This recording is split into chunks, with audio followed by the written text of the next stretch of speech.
Happy evening to one and all. Thank you so much, Meena. Our heartfelt thanks for joining on a Saturday evening night. Thank you again. We are truly delighted to have you here with us this evening. Just wanted to give a brief introduction and then we can proceed. As part of the Vatsalyam Yoga Wellness Sangha, we organize monthly expert sessions with the intention of supporting women through the midlife transition with meaningful conversations and practical insights. While our Sangha is a women focused community, I'm very happy to share that today we have few men also joining this because I think the topic resonated really with all the genders. And this month, we are honored to have Meena with us to share her perspectives on time management, particularly during the midlife transition, a topic which many of us here can relate to both personally and professionally.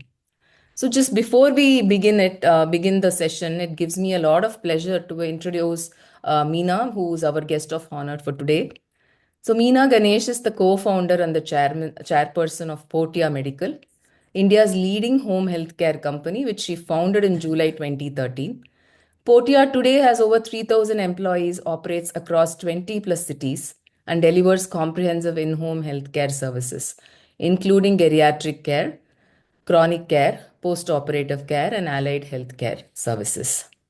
As a partner at the Growth Story, one of the India's largest entrepreneurship platform, Meena is also a co-promoter of several successful new age technology-enabled ventures such as Big Basket, Bluestone, Home Lane, and Verloop.io.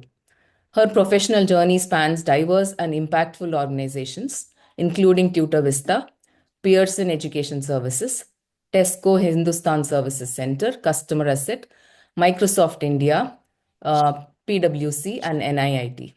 She holds a PGDM from IIM Calcutta and a graduate degree in physics from the University of Madras. Meena's leadership and impact have been widely recognized. She was featured in Forbes Asia 50 over 50 in 2022 and among the top 20 outstanding female business leaders by Forbes Asia in 2021. She's been part of the Fortune India's 50 most powerful in business for 7 consecutive years and has been recognized by Business Today from 2019 to 2023. She's also been featured by Forbes India as a W Power Trailblazer and has received several honors, including the Acharya Business Mentor of the Year Award, the ET Startup Award, the Kempegowda Award by BBMP for her contribution to the city of Bengaluru, and many more. Beyond all of these remarkable, this is a condensed version of her profile. Actually, I had to really sit and do the this thing so that we can have more time with her. So beyond these achievements, right? Personally, for me, what really stood out is she's a very deeply caring individual, a devoted mother, daughter to both the mothers, wife, and now a very proud grandmother. All these roles she embodies with so much grace and quiet strength in no in all of these ones. So it's truly a privilege for us to have you here with us today. You have been a big source of inspiration for me, Meena, since 2009 when I first met you. And so before we begin, right, I just wanted to share a few incidences.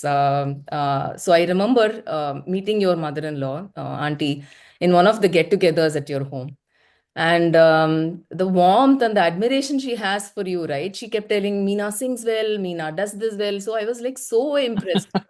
And I also remember in one of the get together, I was a new mom that time, totally confused, totally lost, right? What to do. So I saw you quietly in the party get together. It was a year-end get together, I remember, and then you quietly slipped out, and then you made a call. You wanted to call your son, I think, Atishay, for some reason, and then you did something. You wanted to attend to something important, and then you came back. So that these are the two incidents which quite really stayed with me, right? How nicely you blended your work and personal life and shifting between these two very seamlessly with a lot of clarity and focus.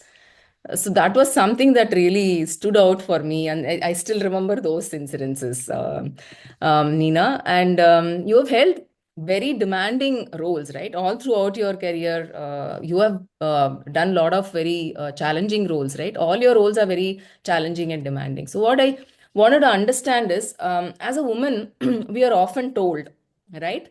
Um, we must balance everything. From your lived experience point of view, and is balance truly achievable, or is it something that we need to redefine for ourselves? Thank you, Raji, for inviting me. It's indeed my pleasure to meet a number of very accomplished women, and perhaps there are a few men also that I see in the group.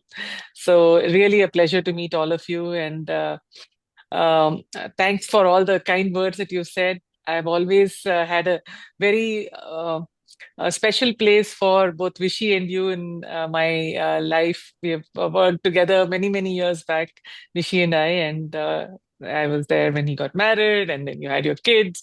So I've Yes. seen your journeys together. So that's wonderful. So lovely to be here on a in a different role and perhaps share a little bit of my experience.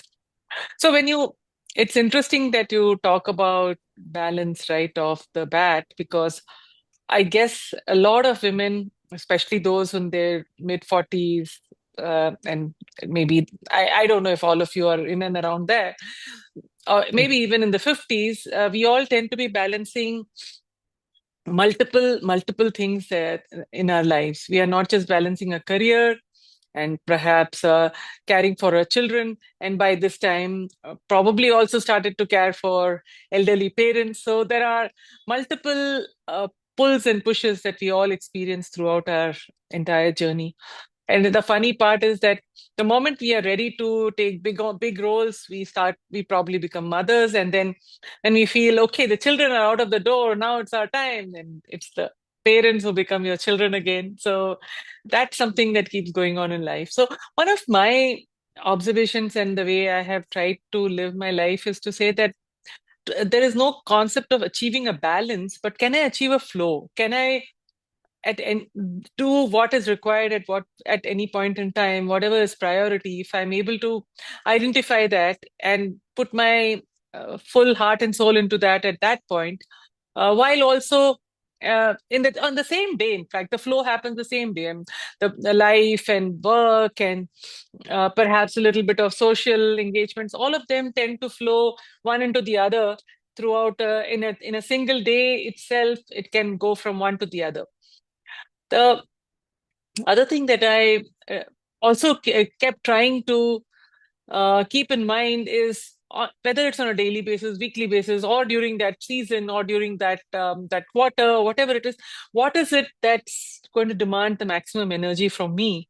How do I make sure that I balance the rest of whatever is going on in my life in such a way that I'm able to give the maximum energy to that?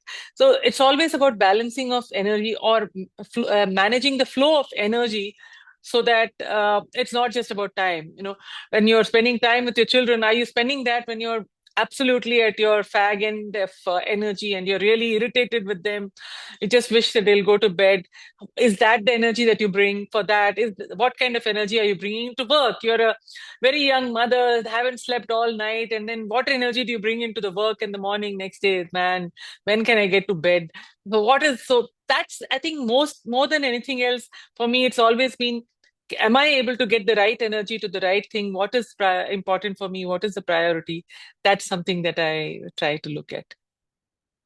Wonderful, Meena. I really liked that going with the flow, right? Rather than balancing. It's important to be in the flow, in the state of flow. Okay. So with that, I also wanted to understand, as a woman, right, we tend to put everyone else first, right? Family, work, and responsibilities. And um, while I see most of the women that I interact, right? Most of them, they tend to push their goals, right? Even though they are quite capable, their own health and well-being, right to the bottom of the list. Hmm. At what point in your journey did you realize that needed to change? And Hmm. what helped you regain that sense of control? So, to be honest, when I started my career, I really didn't think that I was setting out to do something very great in life. I said, okay, I've graduated from IIM Calcutta, I got a good job, and here I am. I must do the best that I can at that point in time, put my heart and soul in it. But as life started to progress, and as I saw that I was able to actually do a really good job and I was getting success, and so that sort of built the ambition in me, I would say. Till then, my ambition toward work was also not there. I didn't, I mean, because I came from a family where none of the women had ever worked. There was no high, low, left, right, up, down. Anywhere I looked, there was no other working woman in my family. Of course, my mother-in-law, when I got married into this household, she was a working woman at that time. But also, it was on the back of a tragedy. She lost her husband. So she was the single mother bringing up three young children. So obviously, she had to. It was not out of choice or out of desire, out of passion. It was out of necessity that she was working. So that's the situation from which I was. So there was no concept of ambition. There was no idea that how life could translate and how careers could be built. So it was so just a little bit of background on that. But as I started to build my career and also build my family, and there were all the pulls and pushes and the usual pressures that started to come in. The alongside that, somewhere I think my ambition said my um, somewhere I also got this feeling that my career cannot take a backseat. Okay, I have to do both. I have to find a way to make my family and my career and all of this work. So I started to assemble enough of support. First and foremost, what I did is that how much ever money I make or don't make, all that is fine. I need to have all the help that I need in this household. Do not stint on that. Make sure that there is a maid, there's a backup maid, there's a cook, and there's some other place that you can hire somebody from. There's a nanny, whatever is required. Just invest in it, over invest in it, whatever. Don't even think about it, because for me, there were only two things then that took up in my head the priority. One was I wanted to do the best in my career, and I also wanted to make sure that my family was really looked after very well. So everything else, I found a lot of support. I used to lean on friends. I used to lean on my family. My both the mothers have been instrumental in making sure that I was able to pursue whatever interests that I had. So I would say maybe around 7, 8 years into my career, this realization that this is important for me and I have to invest in it came up, and that helped. The other important thing that happened at that time is that, as you know, as all of us moms have been through huge amount of guilt at every step. We're thinking, are we doing the right things? Are we not doing the wrong things? Getting that guilt off my shoulder, perhaps like I say, about 8, 10 years into my career, that's probably at the time when I said, okay, I'm doing my best, and this is what it is. I'm bringing my whole self into work and into my family. This is the maximum that I can do. I am not going to carry any guilt. I am how I am. So that when once that realization came to me, then it sort of unlocked a lot more in me, a lot more of ability to work harder or take more risks. I mean, going from a really solid corporate career with Microsoft to quit that and to get into a startup customer asset in at the year of that was in the year 2000. I had a 6 month, 8 month old baby, second baby, and a 9 year old older one. And with that, I jumped into the startup. It was probably risky at every level. I mean, it was risky because both husband and I, we went into the startup. Risky at the other level that I had a very small child and I had another one who was probably already feeling very neglected because a new one has come. And here you are going and taking up something. But I was that desire was so strong and I had to do it. I was like slightly nuts, because the entrepreneurs have to be slightly nuts. So if you're nuts, then you think that you can do it and you start doing it. So that I made sure that I was not compromising on my objectives, nor am I compromising. Look for help from everywhere. So perhaps around 10 years into the career, that realization would have come. So wonderful, Meena. You are not nuts.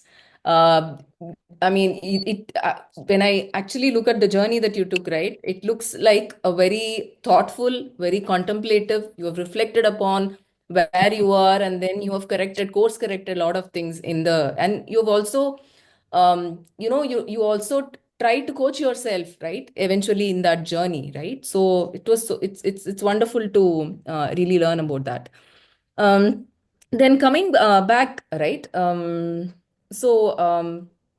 Wanted to understand. So you said you talked about investing or over investing in the right kind of support system at the home, right? Correct. Correct. Was this a conscious decision, no? Yeah. To build a long-term structure or a framework to manage your personal and professional life, or did you have any approach which evolved through the day-to-day prioritization as situations unfolded? Was it long-term or is it day-to-day? This is my priority. I'm going to focus on that. What was your general See, approach? yeah, two different things. One is that you need to have some basic underlying structure of how your life is going to be. Um, what kind of support systems you need, what is it that is acceptable to you. Can you travel 20 days in a month? Can you travel 5 days in a month? What is it that's okay with you by way of a structure? So that is something that I had some non-negotiables. I had to be, especially when I started customer asset. I think by the time my son was about two and a half, every week I used to go to Bombay for 2 days. That was really rough, but that I decided that that was what was required with the company at that point in time. So I had to do that. So I have to build the right structure to make sure this works. What happens if my son is very sick, which happened actually. One day I got into the flight. I was continuing to monitor. He was so sick. He was so sick. 104. I just flew back. Then I took the next flight and I came back. It's fine. It's okay. I can't do it. Somebody is unhappy about it. My bosses are not going to be very not in. That was not in customer. That was in Microsoft. The bosses were not happy. I said, well, today I'm just going. It's okay. You may not like me, you may not like what I do, but I'm going.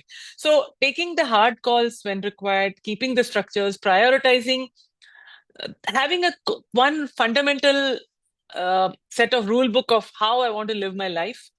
But on top of that, prioritizing things basis what happens is always something that I've tried to do. For instance, when I was in Tesco from the year 2006 to 2010, I was there. Yeah, 2009. I was there for 5 years, 2003 to 2009. Yeah. And my daughter at that time was a teenager. So I used to go to London very often. Every month I was there for 4, 5 days. But I used to, every day I would call her and speak to her. I don't care whether I have to do international calling. I took special permission. I would make sure that there were few hours. I know that she comes back from school. That is her time when she is the most vulnerable. She is feeling probably miserable. She had fights with her friends. She didn't get what she wanted in school. She doesn't know how the next day is going to be. And you know how much the teenage angst you are, I'm sure, going through that with your own elder one. So given that, for me, it was absolutely critical. Whatever else happens or not, I have to call her at 4:30 p.m. She comes back from school. She is going to be having her tiffin. She's going to be sitting there feeling miserable. I'm going to be there talking to her. So those kind of prioritization I used to do. There were times when you have to prioritize very deeply on work. Initial days of customer asset, it was a 24/7 call center. So you can well imagine what kind of a life that all of us led. I used to um, go to work at around 11 in the morning, stay till about 7, come back, have dinner, put my son to bed, talk to my daughter for a few hours, go back at about 9:30, 10, and come back at 2 a.m. This was my routine for nearly 1.5, 2 years. Very tough. But that was what the company needed. That was the priority. So prior have a basic foundation of rule book and then keep prioritizing basis what is required at that point in time. Wow. That was very Meena, like calling at the right time to the right person, right? You really wanted to be there with your daughter at that time. The distance doesn't matter. And getting into the next one, see, sustaining, right, the long, impactful entrepreneurial journey is not at all easy, right? It requires uh, beyond the external successes, Of right? So, course, what yeah. were some of the most important mindset shifts that you had to make along the way? Yeah, yeah. That's a very good question. See, first and foremost, startups are very tough, as I'm sure you must have experienced firsthand, secondhand. it is not, it's a roller coaster ride. Nothing that you think is going to happen a certain way actually happens the same way. Everything is much harder. It's probably three times more time, effort, money that is required to build what you thought you're going to be building. Now, in that roller coaster journey, first and foremost, you need to know, be very, very clear that you really want to do this. It's not something for the lighthearted. You don't go in thinking, oh, it's going to be great fun and you're going to be your own master. No, no, no. None of those are. Those are very, very shallow reasons you've got to do it, because you truly believe that this is something that only you can do and this is something worth doing, because there's a lot of effort.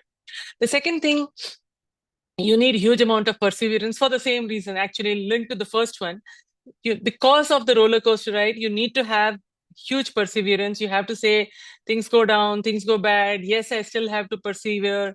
If I need to pivot, I will pivot, but not giving up, and not falling apart when things are really in horrible places, which you will go through.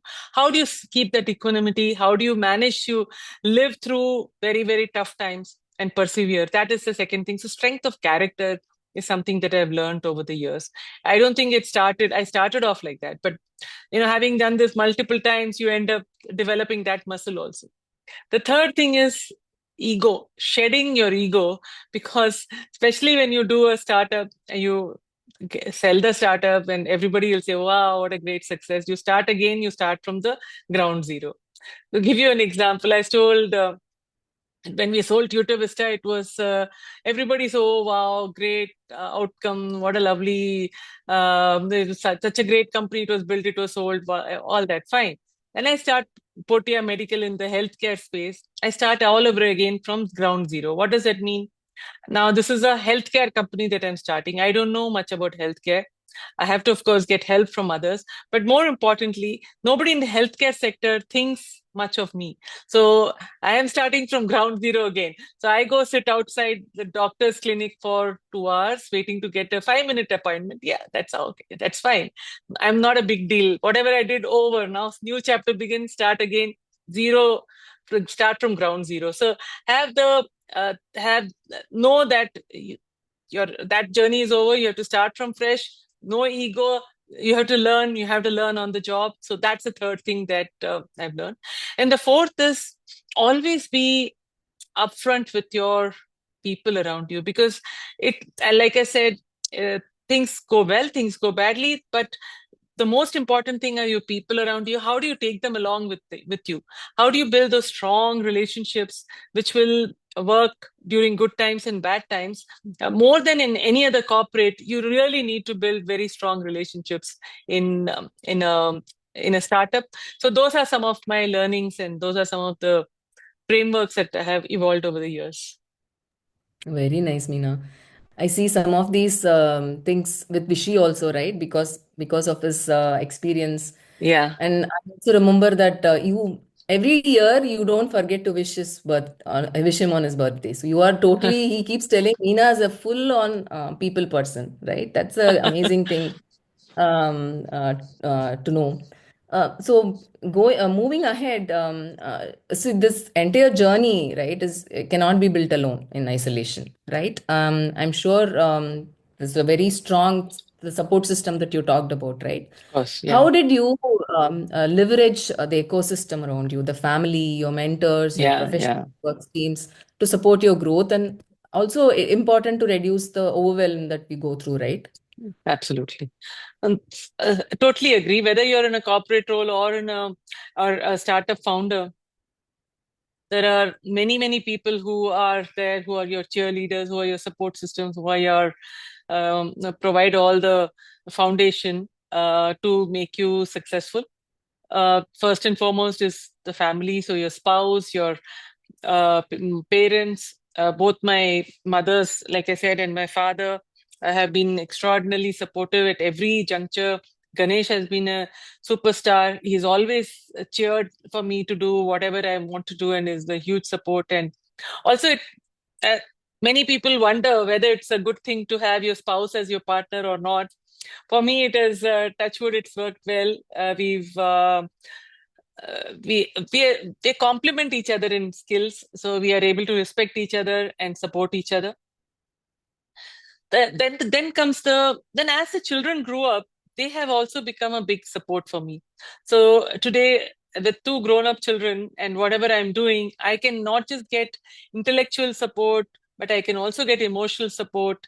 I can get technology support from my son, who is completely in the Gen AI space. So I leverage from them all that I can learn and get from them. That's the family related support. Then, of course, your external support, which I already talked about, the whole bevy of staff that I have created and to support me so that I can go about doing my business. And starting from childcare for the children to now elderly care for my mother-in-law who's pop. These are all important things which I absolutely could not have done anything without that. But beyond that, especially as an entrepreneur, as I said, it can be a very tough and lonely journey too. So having connects with other entrepreneurs, like the ones who are doing perhaps similar work or in a different field, it helps to be able to reach out to them and understand what they're doing, how they're doing it, how are they managing their lives, what are some of the challenges that people go through. When we first started Customer Asset, we were probably one of the first few startups in this country. So there wasn't too much of experience to be had. But over the years, that has changed. There are a lot of people who've gone through startups, who've built, exited, failed, succeeded. So all kinds of things you can learn from them. Then the other kind of network and ecosystem, which is very important for me, is my group of friends. I don't have too many. I'm not the kind of person who's very extrovert, can make friends easily, but I have a few very deep friendships.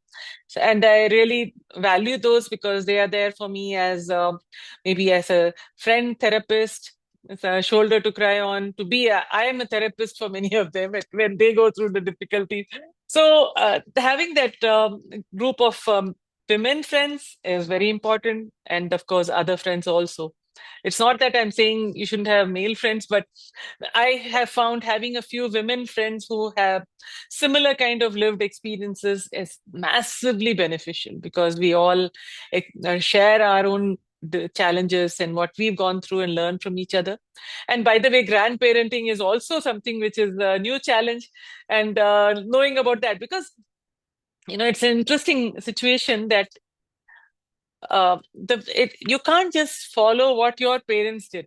When I had a baby and how my mother looked after me and my baby will not work when I try to do the same thing with my daughter when she has a baby. So I have to change my mindset. How do I learn that? So just before my daughter delivered, there's a friend of mine who said this to me: don't forget, it is their baby. Okay, this is not your baby. Remember that you have a supportive role over there. You do not have a primary role. If you remember that, you will succeed. If you don't remember that and try to interfere, you will have a big problem. So that just stuck in me, and great, and that has really helped. So you need people who will tell you this. How do you know that? Otherwise, you'll just go like a bull in a china shop. No, no, no. This is how things should be done. It's not going to work. You have to know where your boundaries are, and somebody needs to call that out also to you. So different kinds of support systems, both professional and personal, and at different seasons of your life that you need. Wonderful, Meena. I'm sure, I think Nitya and I will agree on that, women friends. So we are college mates, no, we were all bunch of, we're still very close to each other, and then we keep meeting, and definitely one of the strongest support system that you can think of. Yeah. Um, and we are nearing the closure Yeah, of the if people questions, want but to ask any questions, you may want to just, if there are yeah, any audience just questions, you I can. will finish two more, and then they may probably they can ask. I will Mhm. open it up for them to ask. Um, so, with your exposure to multiple businesses and industries and leadership roles, right? What are the few core principles, right, which you believe every woman should internalize to truly thrive in their, especially when they are getting into that mid-level to senior level leadership positions, right? Yeah. What would be your this thing advice? Sure. I'll look at both my corporate and my startup experiences because When I was with Tesco, it was a multinational, and I was trying to set up the entire offshore GCC, as we call it now, for them in India. So that had a very different kind of experience than working in the Indian MNCs or working for Microsoft in India, and then my own startups. But a few things that I've always found is that uh, you get what you ask, and if you're shy to ask, then you won't get it. So don't just wait and hope that somebody is going to observe you and say, oh my god, you're so good, you deserve this. It's not happening. Please don't be shy to talk of what your achievements are, and what your interests are, and what you wish to contribute, and how you want to step up and take new roles. That's one. The second, and following up from that, is that a lot of us tend to feel a little hesitant in taking riskier roles. We always think of the worst, saying, if I take that on, how will I manage A, B, or C? How will I manage my family? This will happen. I can't take that promotion. That might require me to travel. That might require me to transfer. Well, sometimes you have to take the risks, and a lot of things do fall in place. And when my daughter was 7, I took the role of which required me to transfer from Delhi to Bangalore. And so I came alone with my daughter, and my mother came and set up home for me. And Ganesh and the rest of and my mother-in-law, they stayed there. But it turned out, we thought that it'll be a couple of years of experience and work here, then we'll go back to Delhi. But that turned out to be such a blessing in disguise that I moved here, and we decided that Bangalore was a place which was better for both our careers. So he then moved out of the startup that he was running. Then he came here, he took up a job. Then our lives changed dramatically because that risk was taken. So don't just look at immediate pain that you might go through, but sometimes things might just turn out to be way better than what you had ever imagined. So risks are the second thing that a lot of women tend to be nervous about taking. Third is uh, just invest in yourself, in creating and learning and being on top of whatever is going on. Today's technology transformation is crazy, as and many of you might be in the technology space. It's mind blowing. Every day we look at it and say, "Oh my God, now what else I have to learn?" So, but that is something which is that's the only thing that will keep you going. So don't stint on that. And the fourth, we have already spoken about: build a lot of relationships along the way, um, within your organization, outside, because that's what is going to help you in maintaining and growing your own career and home and life. Yeah. Wonderful, Meena. Um, the last one, before I open it up for others. What is that one thing that women understood about managing their health, energy, mental well-being while building a career or business? Well, that's one thing that women don't understand. I would say that most of us neglect that till perhaps there is something which comes as a bell and reminds us, but we don't do it proactively. I think knowing that there are all kinds of there are there's a very nice book I was reading by this guy called Sahil Bloom. I'm not able to quote all there are 5 types of wealth, says Sahil Bloom. So Mhm. let me just take that out. And there are the 5 types of wealth that we have: is time, social, mental, physical, and financial. Okay. Mhm. Most of us don't look at it like that. That we Yeah. tend to optimize for one or the other. We probably might optimize for financial, and then, of Mm. course, time, all of us have paucity. So we know that that is something that we must absolutely try to optimize. But are we keeping Mm. track of all the other key components of wealth that make our life complete and comprehensive and worth living? Mm. That's something I think we should look at. Most women in their 30s tend to, and perhaps till their early 40s, tend to neglect their self-care. Mm. Comes to the bottom, and I have been Mm. on the same Yes. bandwagon, never really bothered about myself because everything else looked so important and highest of Yes. priority, that investing in myself never came. I used to always work out a little because I sort of liked that, but Mm. never bothered about in any of my social needs, my desire to learn a hobby, investing in Mm. myself, feeling good. Now, those things didn't Mm. really matter to me. I think that was a mistake. If I was to live my life back again, I would definitely go back and index more on that. So if you have a chance, you should do that now rather than wait till Sure. you're 60. Wonderful. I love that. Maybe I should also pick up that book, Sahil Bloom, you said, right? Yes. Okay. Now, yeah, the five type of health. Okay, Yeah. wonderful. So I think we will open it up for a few questions. I think we've covered most of the dimensions, I feel, but still, in case if any of you would like to unmute and ask questions. So in this, we have a bunch of entrepreneurs, we have homemakers, we have people who are in corporates. So we have a very mixed, diversified group here. Anybody would like Sure. to ask questions to Meena directly? You can unmute yourself and you can ask. Nitya, you wanted to ask? Yes. Yeah. Hi. So my question is around, you've probably covered in and around of this topic. Mm-hmm. You did talk about, how can we prioritize our own, list of things that we want to prioritize. But more often than not, it happens that everything else, for others becomes our priority, right? That was number one. Having figured out that part, right? How do we be consistent? So that many times I find this as a challenge because Yeah. I would have probably made my own list and then maybe I'm going through that properly, but something happens and then that changes, and then it's Yeah. very hard for me to get back to that. To quote your own example, right? You had you had the situation where your son was not well and then you had to break that. How do you get that confidence and then go back to your own set of priorities, and how do you remain consistent there? Yeah. No, it's a very good question, Nitya. See, if you have a fun, see, two things. One at a more philosophical level. If you're sure that that is something which is critical for you, you have to somehow do it. It could be music in your case, or if for me, if it was taking care of my health, or making sure that I had.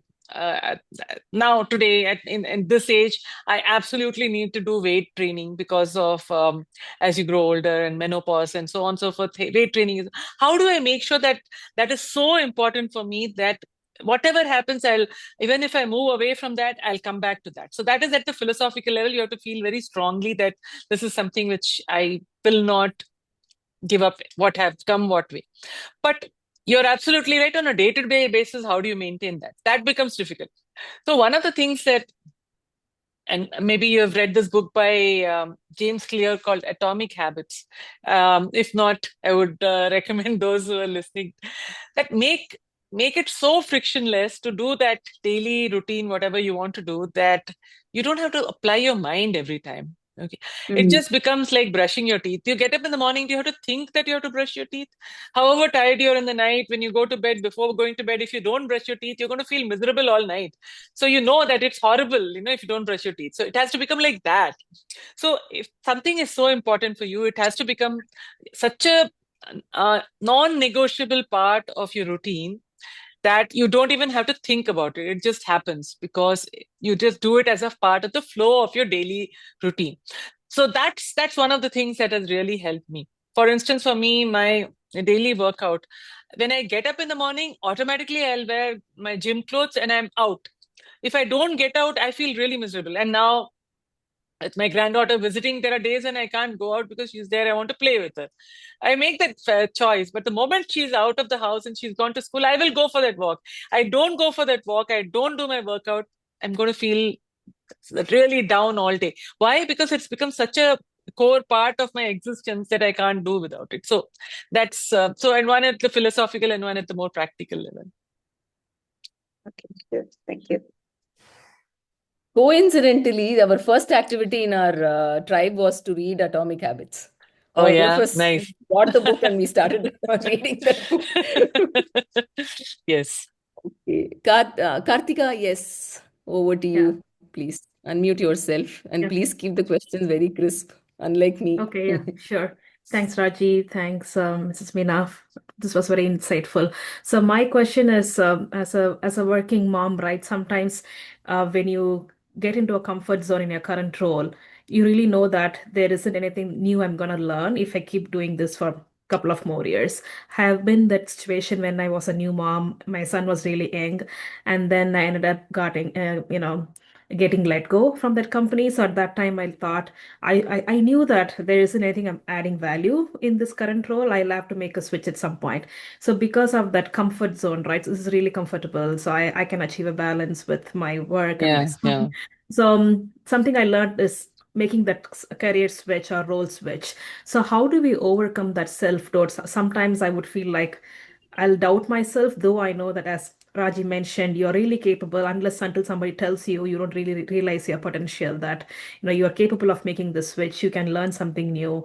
So how Mm, do we overcome self-doubt, and how do we make sure we don't get into that comfort zone so that we sure. don't end up, messing up our career and not looking forward, thinking about next 20 years or 10 years? Yeah, it's a very valid point that if you're in a comfort zone, you don't want to rock the boat. That is understandable. But one of my barometers, and I made multiple switches and in my career, either change jobs or started doing startups, etc. One of my barometers has been if I'm very comfortable in something, then something is wrong. Okay, I better see what is wrong. Why am I so comfortable? I got to go change the whole equation. Something I'm not doing right. So that's if you have that a little bit of an antenna up all the time, that you know that if you're too comfortable, you need to switch it. That is one thing I would say. The second is that at every year I would recommend, and Jan is a good time to actually sit back and write down what is it that you want to achieve in life in the next 1 year, 5 years, whatever. So make a set of goals. Think about where you are in that.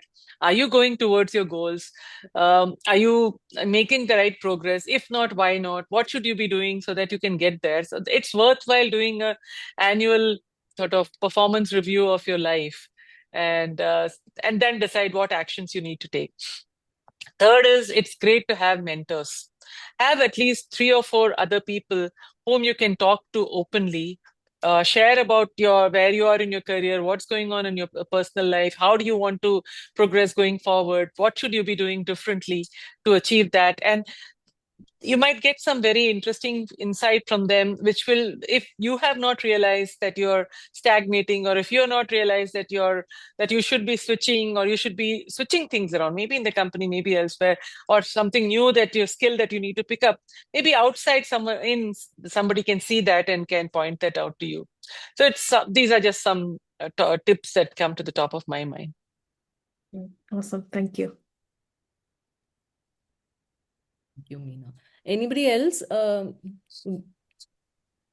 Any more questions to Meena?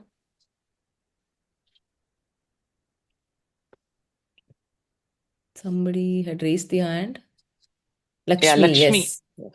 Can you unmute yourself, and if you can switch on your camera, that would be great to connect. Yeah, unfortunately, my camera is not working for some reason, Oh, okay. Raji. No problem, no Yeah, problem. Please go yeah, ahead with your question. yeah. Yeah, thanks, Meena. Thanks for your time and thanks for the very inspiring talk. I just had one question. So, in your career, having reached thus far, what has been your thought about, the purpose of life, and have you started thinking about it, or have you already achieved? What is your what's your take on that? Because I mean, at least I have, I'm 55 now, still working in corporate. Right, Uh, right. just about reached, I have reached that point where I'm questioning a lot of things.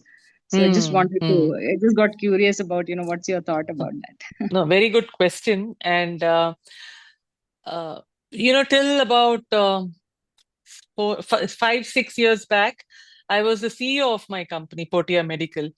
Mhm. But that's when I started to think that this just doing this alone is not what makes me happy. This is not the life I want. I don't want to be the CEO of a company for the next 15 years, 10 years, whatever it is. What is it that makes me happy? So that really, I took a lot of time to sit and think about uh, what are the kind of things that make me happy? What is it that I dislike doing? What is it that I want to give more of my energy to? And that led to the formation of my new portfolio, so to speak. So I sit on a number of boards, and that gives me a lot of professional satisfaction. I created my family foundation. I do some very, very critical philanthropic work. Through that, I have a proper team for that. I have a CEO and a few people, and I spend a lot of my that entrepreneurial energy is now going into my foundation and trying to create that. I, of course, support my existing startups and move them in the right direction. But also, what I have done is, in doing so, I've created enough space for myself that there is a lot of flexibility that I've built into my schedule, so I can do things which I want at the time that I want. Probably say no to stuff, be willing to take up things, so that I'm able to create that flexibility in me. So that these are so. In fact, if you go to my LinkedIn, you'll see an article I've written on exactly that. How do you make a change in your career at, if you call it retirement, or as you start to look at the next 30 years of your life, you don't want to be doing what you were doing for the last 30 years. What is it that you want to look at? So I'll welcome you to go and check out my LinkedIn or my Substack. You go to my Substack, there's an article on that. But you could also read a very good book which inspired me to think and put my own plan in place, which is called Strength to Strength by Arthur C. Brooks. I would invite you to go and read that book. That'll give you an idea of, if you're more, the core of the book is that all of us have multiple cycles of capability. If you keep on sticking to the original capability that you have, which might be whatever you were doing, maybe a very smart analyst somewhere, you will not be able to get to the next level if you hold on to that. You'll have to let go of that. Then only you can come to the next chapter of your life and so on. So anyway, read the book. It'll be interesting. It's so true. Thank you. Thank you so much. Yeah. Thank you, Lakshmi. Thank you, Meena. Anyone else?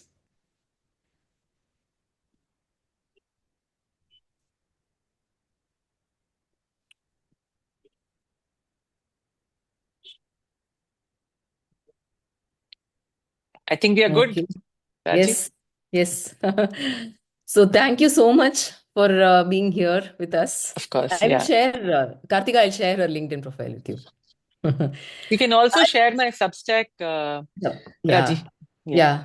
It's also just Meena Ganesh. Okay. I can send you the Substack link. Yeah. You send me the link and I will share with them.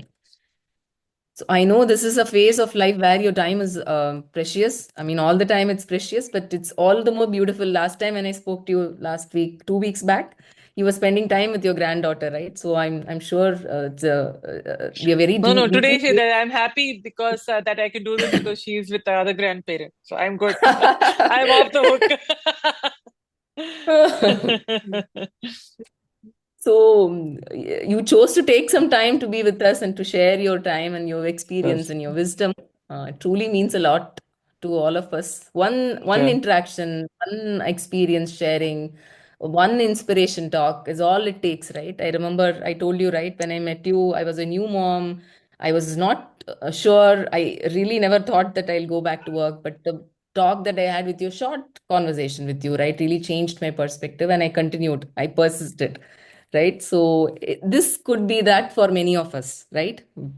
Where we lack clarity, that probably will give clarity to a lot of people who have joined here today.